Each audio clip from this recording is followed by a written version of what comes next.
Hulikam ang pag-alis ng e-bike na yan sa isang gasolinahan sa Banggi, Ilocos Norte. Mapapansin na ang tila pag-angat ng e-bike habang minamaneho ng lalaki at sa pangalawa niyang pagsubok, umangat ang e-bike saka ito bumaliktad patalikod. Agad namang sumaklolo ang dalawang lalaki. Ligtas at hindi nasugatan ang nagmamaneho ng e-bike.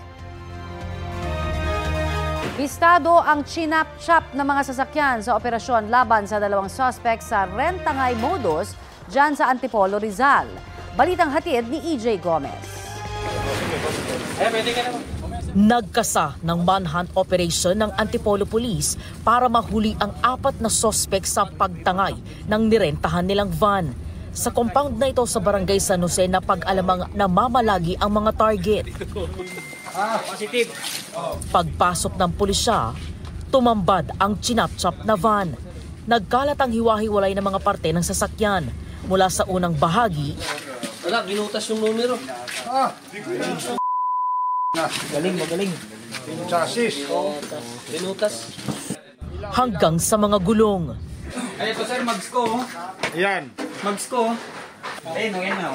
Ito, bagong bili to sir, kasi nung bumalik sa akin, bagong bili ko sa gulong. Sa investigasyon ng pulisya, 4 na lalaki ang nagpakilalang customer na magrerenta ng van ng biktima na taga Cavite. Gagamitin daw nila ang sasakyan sa biyahe patungong Batangas noong Sabado. Sa Pasay City nakipag-meet up ang mga nagrenta na nangakong ibabalik ang van sa sumunod na araw. Pero di na raw sila nagparamdam. Naging susi ang GPS ng van para matunton ng mga sospek ayon sa pulisya. 3 yung GPS na kinabit ng owner sa kanyang van. 2 doon ay wired and ito yung isa wireless. At yun ang nag-feed ng exact GPS location dito sa owner. No? Arestado ang 2 sa mga sospek. Pinaghahanap pa ang 2 nilang kasama. Nadiskubre rin sa loob ng compound ang iba pang mga sasakyang pinagkakalas. Ayon sa pulisya, rentangay ang modus ng mga sospek. Magpapakilala silang magrerenta, pero yun pala, tatangayin ang sasakyan at kakalasin ang mga bahagi nito para ibenta. Tumangging magbigay ng pahayag ang mga sospek. No comment po. No comment, ma'am. Sa custodial facility ng Antipolo Component City Police Station nakadetain ng mga sospek. Maharap sila sa reklamong paglabag sa Republic Act 10883 o New Anti-Carnapping Act of 2016. EJ Gomez, nagbabalita para sa GMA Integrated News. Ito ang GMA Regional TV News. Balita po tayo sa Visayas at Mindanao mula sa GMA Regional TV. Patay po sa pamamaril ang isang babae sa Bacolod City. Sara, ano ang itinuturong ugat ng pamamaril? Connie, chismis umano ang dahilan ng pamamaril. Napag-alaman din ng pulisya na matagal nang may alitan ang biktima at ang sospek. Yan at iba pang mainit na balita hatid ni Zen Kilantang Sasa ng GMA Regional TV. Kasi nagtiro, tani madakpan sa blakag nga payo mami bulay nga sa mga tao nga makakita siya, tani manugid, mahatay informasyon sa mundo sa. Emosyonal ang 4 na anak ni Jeneline Permejo matapos siyang barilin ng kanilang kapitbahay sa Barangay Vista Alegre sa Bacolod. Ang dahilan umano, chismis. Ayon sa pulisya, napag-alamang may matagal ng alitan ang biktima at ang itinurong sospek na si Johnny Caburnay. Na-found out naton nga ang motibo gali sa sospek nga ginimo yung krimen. Is ginapasibangdan niya ining biktima. Nga among feed, nagabantay sa iya, naga-feed sa information, pagkanto dito sa live-in partner sa suspect sa abroad. Aminado ang ilang anak ng biktima na madalas siyang makipag-usap sa kanilang kapitbahay. Pero sabi nila, Muna yung storya na nga ang may relasyon, di na to, diya. Sinong may relasyon? Ang ginambal nila nga may relasyon konti, o kuno kag ang aring asawa, yan ikagang bane ang nagtiro kay mama. That's why nga si mama ang ginabaso like. tinutugis na ang itinurong sospek na nakatakas at nahaharap sa karampatang reklamo. Sa kuha ng CCTV, makikitang papalapit ang lalaking yan sa isang natutulog na lalaki sa gilid ng kalsada sa Barangay San Nicolas proper sa Cebu City. Kinuha niya ang wallet ng biktima at saka tumakas. Natangay ang mahigit 30,000 pisong ipambibili sana ng isda ng biktima. Naipablatter na ng biktima ang insidente sa pulisya. Aminado siyang nakatulog habang hinihintay ang magde-deliver ng isda.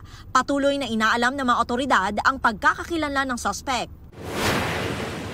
Sa San Jose de Buenavista, Antique, natagpo ang patay ang isang asong unang naiulat na nawala.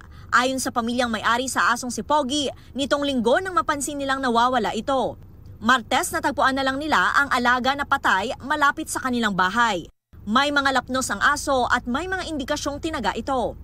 Pinayuhan na ng isang animal welfare advocate ang pamilya ni Pogi na mag-report sa pulisya para maimbestigahan ang insidente. Damo-damo, kung hindi lang gini nga ginatos, hindi linipo nga mga animal cruelty ang gatarabo diri sa Antique tungod sa mga nag-aaragwa nga maayam nga ginapost man nila, ginapangita man nila, pero amo na gani ginaalitan sa mga neighborhood kapag sino manda nga waay gidyasi pagpalangga sa mga ito. Zen Kilantang Sasa ng GMA Regional TV nagbabalita para sa GMA Integrated News. Sa Japan, ang latest vacation abroad ng ilang kapuso stars. #travel goals sa Japan, si Lolong Bayani ng Bayan star Paul Salas at girlfriend na si Lutong Bahay host Mikey Quintos. Check sa bucket list ng Sparkle couple ang ilang iconic places doon. With matching kimonos, looking sweet din sa Land of the Rising Sun si Kate Valdez at Japanese personality na si Fumi. Isa sa mga itinerary nila ang theme park na dream destination ni Kate. Fun in Japan din ang bakasyon ni Christopher Martin kasama ang kanyang mag-ina. Pumasyal rin sila sa sikat na theme park doon, pati na rin sa Mount Fuji. Sa ibang balita, kwinestiyon sa Kamara kung dapat pa bang ituloy ang pagtuturo ng comprehensive sexuality education sa mga batang estudyante kasunod po ng pagtutol sa ilang partikular na aralin sa curriculum. Sabi naman ng Department of Education na ayon sa reproductive health law ang pagtuturo nito sa mga eskwelahan. Balitang hatid ni Ian Cruz. Dapat bang ituloy ang pagtuturo sa mga batang estudyante ng Comprehensive Sexuality Education o CSE? Yan ang gustong ipa-review ng House Committee on Basic Education and Culture sa Department of Education. Hindi nyo ba iso-suspend? Does the DepEd just want to proceed with this or you will have an answer to us by next week if this will be suspended? The discussion started already a few weeks ago. We will be sending the message and then we will be updating the House po. Sabi ng DepEd, sa Reproductive Health Law o RH Law, nakaangkla ang kanilang Department Order 31 noong 2018 sa implementasyon ng CSE. Kabilang daw sa kinakaharap na problema noon ang maagang pagbubuntis ng mga bata sa adolescent age, pati na ang tumataas na HIV cases sa hanay nila. Git ng DepEd, nasa IRR o Implementing Rules and Regulation ng RH Law na dapat magbigay ng naaayon sa edad na responsible parenthood and reproductive health education sa mga school-age children. Sa ilalim ng RH Law, mga batang edad 10 hanggang 19 ang dapat bigyan ng kaalaman ukol sa CSE.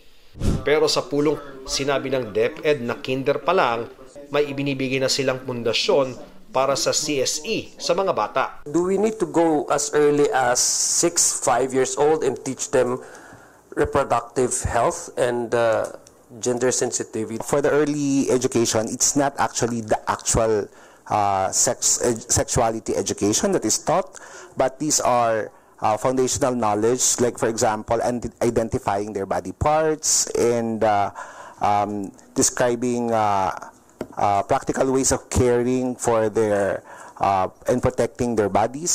So that is in general. It's not really that specific. Isinama sa agenda ng komite ang paksa ukol sa CSE dahil sa natanggap na mga komento ng mga mababatas mula sa mga magulang, kasama ang video explainer ng Project Talisay ukol sa masama umanong idudulot ng CSE sa mga bata. Ikinababahala ng grupo ang pumasang Adolescent Pregnancy Prevention Bill sa Kamara noong nakaraang taon na nasa second reading na sa Senado. Kapag naisabatas, magiging compulsory na bahagi ng edukasyon ng CSE kung saan tatalakayin ang adolescent sexuality at reproductive health. Why are children going to be taught to touch their sexual parts? In a classroom, mediated by a teacher na stranger dun sa bata. Ang mga parents ba naniniwala that a child should have the right to sexual pleasure? Or ang mga parents ba dapat may right na sabihin, lahat ng mga bagay na iniisip mo may tamang panahon? Giit naman ni Senador Risa Ontiveros na mayakda ng Adolescent Pregnancy Prevention Bill sa Senado, walang katotohanan ang ipinalabas ng Project Dalisay. Una, walang anumang probisyon tungkol sa pagtuturo o paghikayat sa mga batang edad 0 to 4 years old o yung magtuturo daw di umano ng bodily pleasure sa mga batang 6 to 9 years old o ituturo din daw sa bata na may sexual rights sila.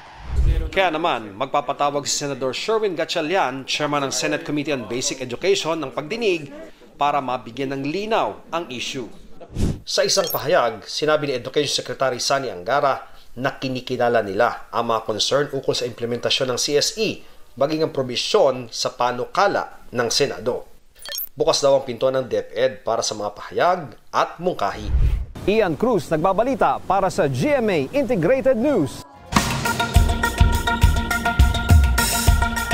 Nagkasundo na po ang Israel at grupong Hamas para sa tigil bakbakan matapos ang mahigit isang taong giyera. Magsisimula po ito sa linggo ayon sa Prime Minister ng Qatar na isa sa mga bansang pumagitan sa Israel at Hamas. Patuloy naman ang pakikipag-usap ng mga mediator sa dalawang panig na itigil na rin ang anumang pag-atake bago magsimula ang ceasefire. Sa ilalim po ng kasunduan na dadaan sa tatlong phase, pakakawalan ng Hamas ang kanilang mga hostage kapalit ng pagpapalaya sa mga Palestinong nakakulong sa Israel. At lilisanin na ng mga sundalo ng Israel ang Gaza na nakatakda namang i-reconstruct. Sumiklab ang giyera nang umatake ang Hamas sa Israel noong October 7, 2023. Sa gitna ng bakbakan, mahigit 46,000 Palestino ang nasawi sa Gaza kung saan nananatili ang Hamas. Simula sa linggo, January 19, magiging epektibo na ang ban sa social media app na TikTok sa Amerika. Kasunod yan ng pinirmahang batas ni US President Joe Biden noong April 2024. Sa ilalim nito, ibaba ng TikTok kung hindi maibenta ng Chinese company nitong ByteDance ang kanilang assets sa isang US company bago ipatupad ang batas sa January 19. Isang araw bago ang pagbabalik White House ni US President-elect Donald Trump. Ayon sa ulat ng The Washington Post, kinoconsider daw ni Trump na mag-issue ng executive order para pigilan o i-delay ang pag-ban sa naturang social media app ng 60 hanggang 90 days. Pinag-aaralan din ng Supreme Court ng Amerika kung kakatigan ang batas o iuutos na ihinto muna ang implementasyon nito. Wala pang komento ang TikTok at ang kumpanyang ByteDance tungkol dito. Pero una nang nilang hiniling na i-delay ang pagpapatupad sa batas na anilay lumalabag sa karapatan sa free speech. Batay sa datos ng TikTok, 170 million ang users nila sa Amerika, kabilang ang ilang celebrities at personalities. Ito ang GMA Regional TV News. Sa General Santos City, patay ang isang negosyante kasunod ng pamamaril sa loob mismo ng kanyang salon.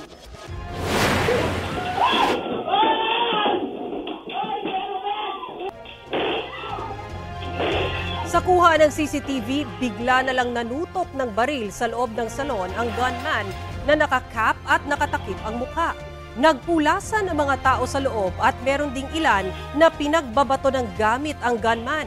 Napaatras ang gunman at lumabas saglit, pero pagbalik, doon na siya nagpaputok ng baril sa loob ng salon. Ilang beses pa siyang namaril sa loob bago tuluyang umalis. Ayon sa pulisya, dead on arrival sa ospital ang may-ari ng salon. Wala nang ibang nasaktan sa loob ng salon. Patuloy na inaalam ang pagkakakilanlan at motibo ng gunman.